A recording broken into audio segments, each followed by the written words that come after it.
Welcome to the Wickershire Project. So what happens to chicks when they knock their food container over late at night? Yep, they go hungry in the morning until I get out here. Don't knock your food dish over, guys. Again, the water stays crystal clear. And I give them some wild greens. Poor babies.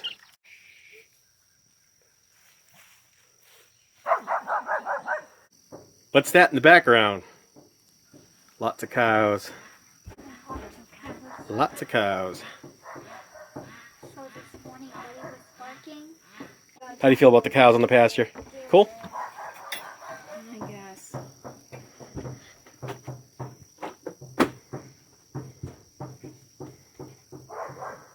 They just jumped the trench. They jumped the trench? Oh yeah.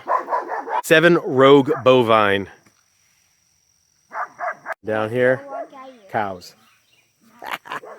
Here at Liberty Farms, there's one type of method that we believe in, and that's kind of no-till gardening versus tilled gardening, flipping the soil over and disturbing the soil. Try to make the points on the difference between a no-till garden and how you build one and work one and why versus tilled garden. The reason we like no-till, when you put your layers down, like we did the hugel culture, got the wood down there, below that's clay, then there's mixed plant material to compost for long-term nutrient. Then on top of that goes soil, and then cardboard or a fabric barrier, and then on top of that a little more soil, and then compost. From the compost pile goes on top of that. Every few months while you're making compost is just spread that out and build those garden beds up. So inside the soil, there are microorganisms, there are fungi, there's worms, there's all sorts of beneficial organisms that are inside the soil, which breaks down all the available nutriment, everything that the plants really need to grow and sustain on. Tilled gardens, when you break that soil up, you destroy the web that's inside there. On yield purposes, if you need the most out of your garden, if you're just practicing and you don't really care, you'll probably do a tilled method. Rip it out, put it in, blah, blah, blah, blah. But if you do the no-till method, the yield difference is going to be substantial. From what we've heard from many places and what we're going to practice here is just to see how that yield works out. There will be garden beds that I till, just one. And that'll be the we don't care about it bed because we're not expecting as much out of it. And then most of the other garden raised beds, a no-till, which we expect a lot more produce to come out of. My assumptions are for every 100 pound of food you'll get out of a no-till, you'll only get about 75 pounds of food out of a tilled bed. Why? Because it has a healing rate, and it has everything inside the soil is struggling to get back into order, to get that decomposition and that web, you know, that fungal web that goes through there, back in order. Today we're going to get in here and we're going to start to work in filling up this bed. I really have a lot of things I need to get planted. And you can see the corn took over and the corn's doing wonderful back there. The beans, yeah, we'll get a close-up shot on the beans coming up. And we planted wax beans over here. Buddy got in and he dug up a spot, so I don't know what's going to happen with that. But you know, we're going to succession plant and put more stuff in there that, you know, being in Virginia, it's warm here all year round. So you guys are asking, what is a vining field? And why do you keep calling it a vining field? Well, our vining field, from north to south, and the slope comes down pretty much that way, from north to south. Yep. These are 25 feet long, and they just come vining down. What you want to do as it comes down is you want to train it. So what we were doing is if it went left or right, we would pick it up and straighten it out just a little bit and try to keep those vines coming down. But there you go. That's what we meant by a vining field.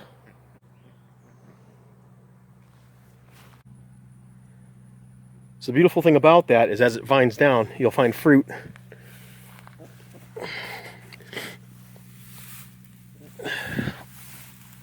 And we get a pumpkin in there. There's another pumpkin. That's my fist. And there's the pumpkin there, and she's pretty big. Beautiful, right? You can see the flowers all through.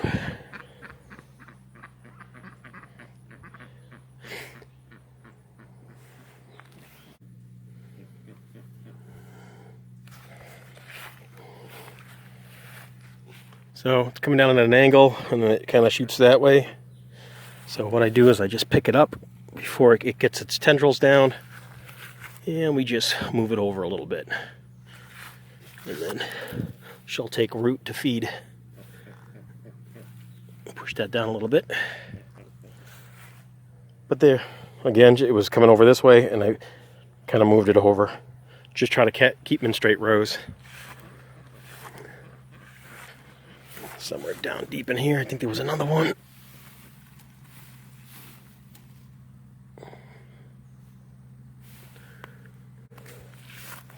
The grass is getting deep, and that's quite okay. Should be another one in here somewhere. There's another pumpkin.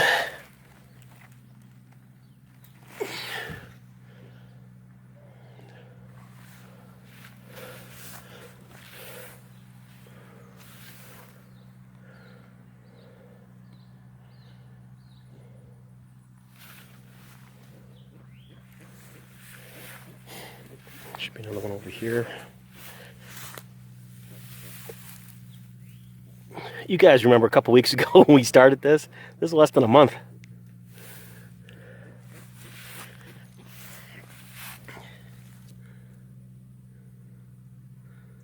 These pumpkins are the size of like 2 fists, you know.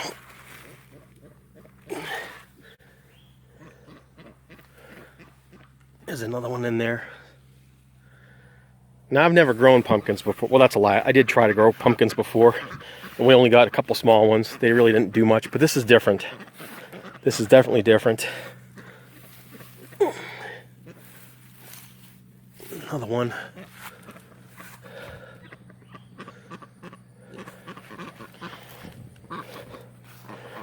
This is the last of the pumpkins. So our pumpkins stretch across over to here, and then we start our cantaloupes and watermelon. Have I seen any cantaloupes yet?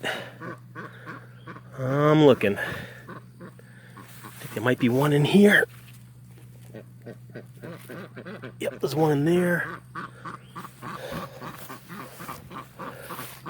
And a couple of beds didn't take. That's watermelon in here.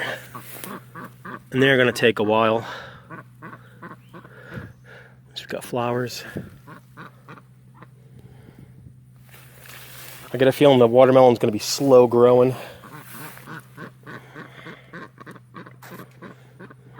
Again, I'm just looking for any fruit off these vines.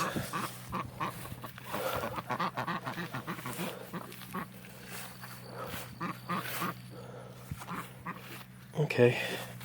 Yeah, I guess we do have a watermelon. She's right there. At least we got something. So they do grow.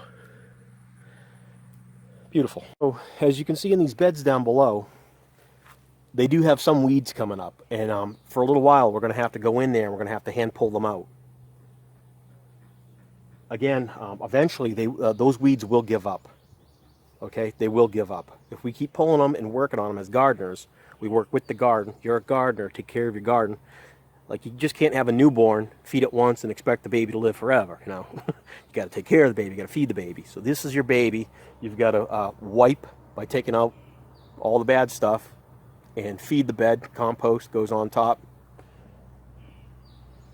And just take care of your garden, you know. Just get in there and take care of your garden. It matters. So below me in our garden bed, you'll see there's a lot of weeds popping up. The soil isn't sterile. That's on top there. It came from, you know, from the top of this. If you weed your garden bed often, just go out there once a day and pull a handful out. You know, you don't have to be out there constantly. Eventually, the weeds will give up. I know it sounds crazy, but the weeds will give up. You know, there's only so much they're going to do. But yeah, so what we're doing here with the hugelkultur beds is we get the wood in, we get the cardboard in, we get the broken down dead branches and everything that is around the area. Anything organic can go inside there. Food scraps, you name it, just pile it in there. That'll all break down. Yeah, food scrap. Oh, I'm talking food scraps, like everything and anything can go inside that bed. pretty much. Keep animal material out, such as meat and bones. The reason being is you'll draw in predators, and they will dig, such as a dog or raccoon, skunk, and they'll dig and they'll go into that bed and they'll uproot your seeds and your roots and they'll pull things through. So avoid meat and bones inside of a compost bed, a hugelkultur bed, yeah. And then again, you just you just layer it. Put in your soil, put in your weed barrier, put in more soil, put in your compost on top. Compost always goes on top. So next, we've got to get this tractor full of soil, topsoil, into that bed. So that's what I'm going to be working on for the next 10 minutes. I don't have a lot of room to work with. I've got maybe 10 to 12 feet to get that tractor in and out, and it has an attachment on the back of it. It's not going to be easy. We got the pumpkins coming down.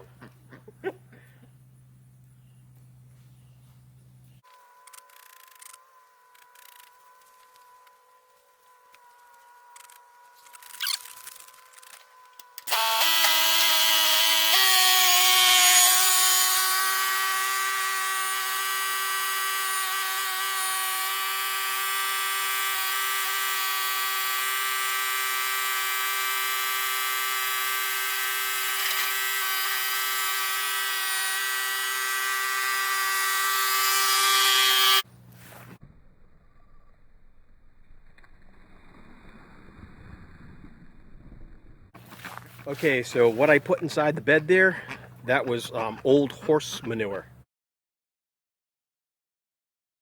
Sorry I was so rudely interrupted by the pigs.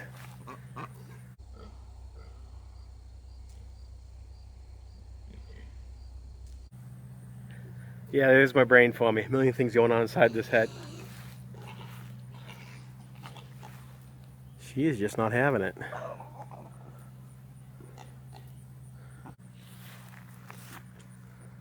It might go on another video. It just says pig breeding.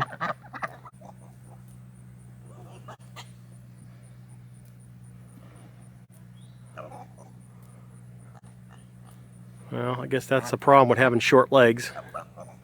Your stability is not all there. Oh, if he pushes her into the fence, they're gonna know about it. So I've just taken the time to weed that bed a second time as the beans are coming up. Am I gonna weed the corn? Nope. But yeah, this is old horse manure from the causeway up at the old horse barn.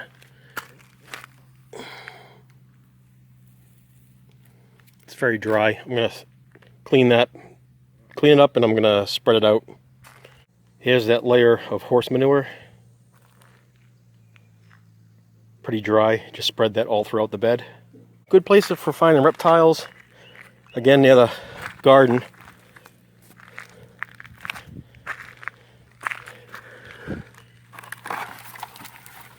Oh, there we go. There you go. There's a little blue-tailed fence lizard. Hi, pretty boy. Hi. Cool. Yeah.